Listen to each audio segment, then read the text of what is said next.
RTE प्रवेशाची वाट पाहणाऱ्या सर्व पालकांसाठी एक अत्यंत आनंदाची आणि महत्त्वाची बातमी समोर आली आहे।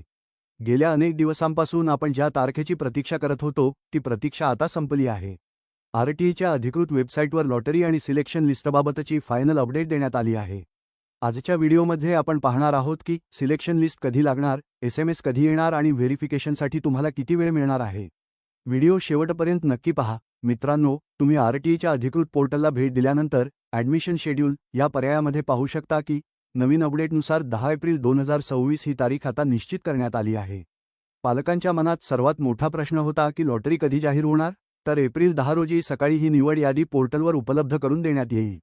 त्याच दिवसापासून पात्र पालकांना SMS मिळण्यास सुद्धा सुरुवात होईल। मात्र एक महत्त्वाची टीप लक्षात ठेवा, केवळ SMSवर अवलंबून राहू नका। अनेकदा सर्व्हरवर प्रचंड लोड असल्यामुळे SMS मिळायला उशीर होऊ शकतो, त्यामुळे 10 तारखेला तुम्ही स्वतः पोर्टलवर जाऊन आपल्या पाल्याचे नाव यादीत आहे की नाही हे नक्की चेक करा। आता सर्वात महत्त्वाचा प्रश्न, ज्या विद्यार्थ्यांचे नाव सिलेक्शन लिस्टमध्ये येईल त्यांच्या पालकांनी पुढे नेमकी काय प्रक्रिया करायची? आरटीईने दिलेल्या वेळापत्रकानुसार कागदपत्र पडताळणीसाठी तुम्हाला 10 एप्रिल 2026 ते 20 एप्रिल 2026 असा पुरेसा वेळ देण्यात आला आहे। आरटीईने हे देखील स्पष्ट केले आहे की 10 तारखेला लिस्ट लागल्यापासूनच तुम्ही प्रत्यक्ष प्रवेशाच्या प्रक्रियेसाठी सुरुवात करू शकता। त्यामुळे आता वेळ न घालवता आपली सर्व ओरिजिनल कागदपत्रे आणि त्यांच्या झेरॉक्स प्रती तयार ठेवा। आपण आधीच्या व्हिडिओमध्ये आवश्यक डॉक्युमेंटची सविस्तर लिस्ट पाहिलीच आहे। जर तुमची काही कागदपत्रे अजूनही अपूर्ण असतील तर ती या 2 दिवसात तातडीने पूर्ण करून घ्या, जेणेकरून 10 तारखेला तुमची धावपळ होणार नाही। जेव्हा तुमच्या पाल्याचा नंबर यादीत लागेल तेव्हा तुम्हाला आरटीई पोर्टलवरून 2 अत्यंत महत्त्वाचे फॉर्म डाउनलोड करणे अनिवार्य आहे। पहिले म्हणजे अलॉटमेंट लेटर आणि दुसरे म्हणजे हमीपत्र।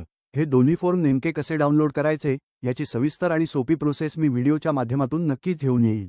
हे फॉर्म डाउनलोड केल्यानंतर ते घेऊन तुम्हाला तुमच्या जवळच्या व्हेरिफिकेशन सेंटरला जायचे आहे।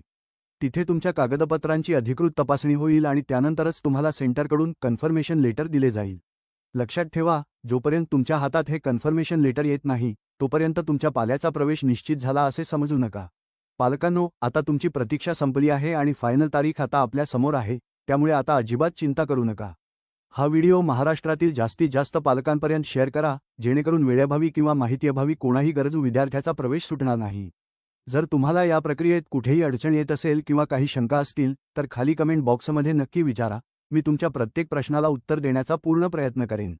आरटीई प्रवेशाच्या अशाच खात्रीशीर आणि नवनवीन अपडेट्ससाठी आपल्या चॅनलला नक्की सबस्क्राईब करा आणि बेल आयकॉन दाबायला विसरू नका। धन्यवाद।